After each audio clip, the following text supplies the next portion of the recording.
Welcome to Whisky.com, where fine spirits meet. My name is Lüning, Horst Lüning. I'm the master taster of Whisky.com, and today we have a Loch Lomond, quite new, here on my cask, and it's called The Open. Well, this is something for the connoisseurs which are playing golf, and The Open is one of the most famous competitions in golf, and the Loch Lomond distillery is the official spirit of this competition.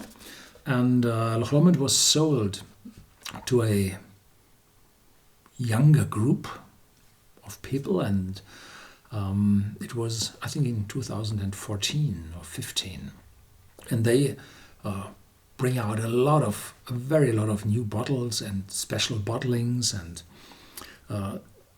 this one, they are mixing whiskies from different stills, shaped stills from the Loch Lomond distillery.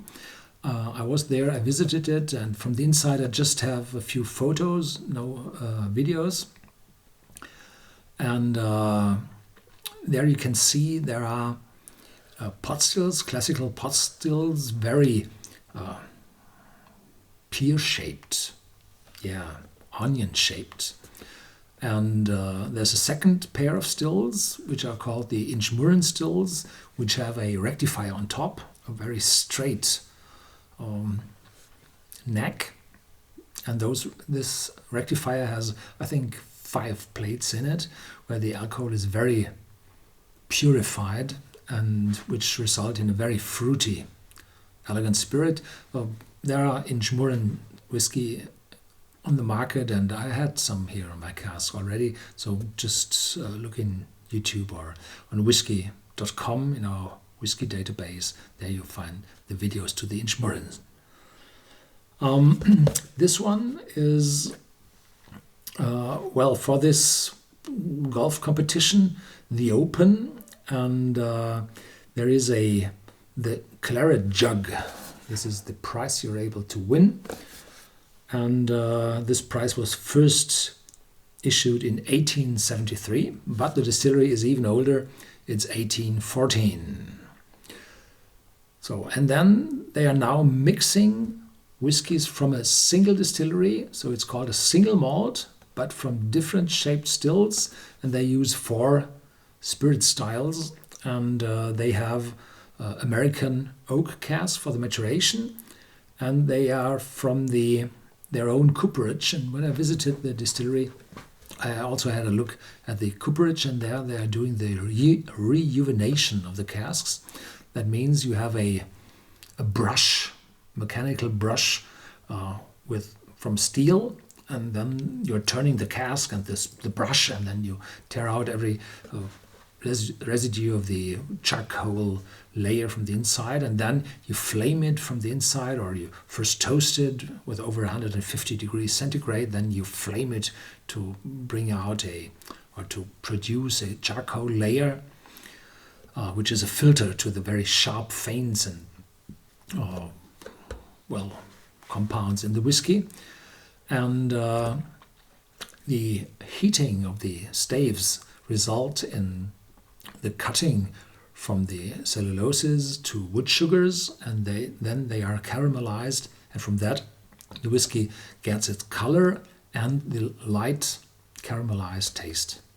The heating also converts the lignin from the staves. Lignin is the hardening substance inside the celluloses of the wood, and this lignin is then converted by heat, by energy, put into the cask to vanillin. And this vanillin brings this vanilla taste to the whiskey. So everything's natural, just the heat treatment. And here we go. It's 46% ABV, unchill filtered, and priced around 40 euros, dollars, pounds.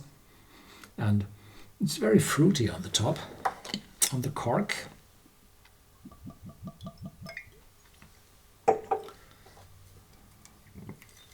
It's a wonderful new bottle, old-styled, little greenish, like it was before. Then they weren't able to bring out clear white glass, so it's slightly green. So I have to put the white plastic behind it, otherwise it would interfere with the green screen behind and then it would look ugly. So therefore the white screen is there. Light, fruity, very fruity.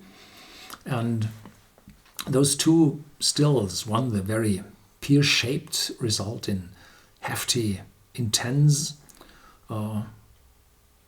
spices in the whiskey because the alcohol is not that separated, and these Inchmurrin stills have a rectifier on top which have 5 plates in it, and this purify the whiskey very much, and the resulting spirit is very fruity.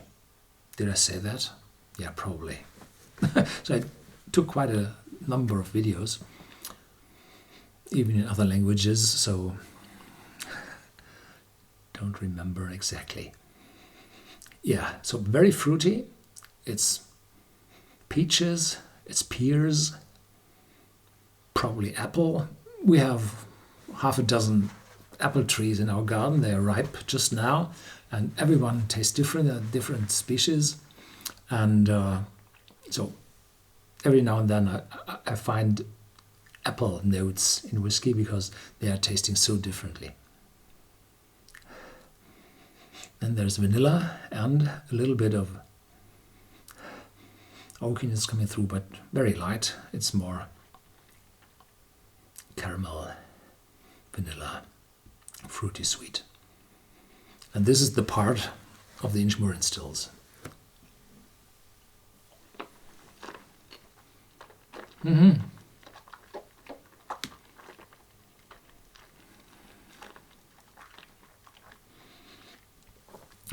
Now there's the spice developing from the oak. Little sweetness, maple syrup, something like this. Creamy and spice, but no bitterness at all. So this is American white oak. This leads to lighter, friendlier, more mouth-compatible aromas than the European oak, which is very tannin-laden, very bitter, hefty. This one carries no age statement, so it might be a little younger, but there's no youthness in my mouth, no cladding, no covering of weird taste inside my mouth, no metallic notes.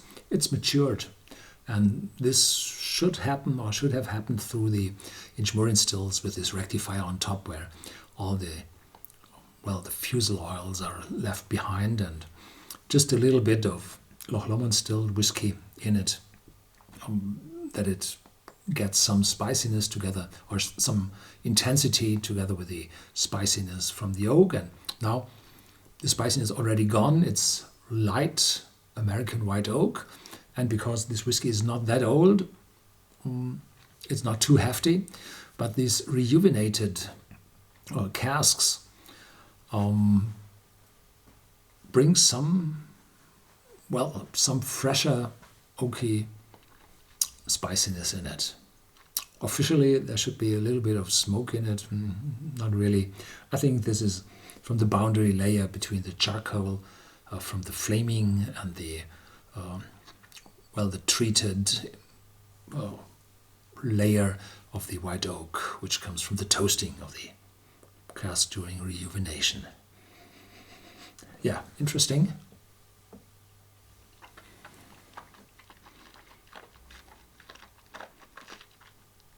Not too expensive.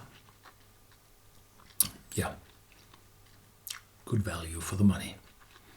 Thank you very much for watching. Stay tuned. There's more to come as always.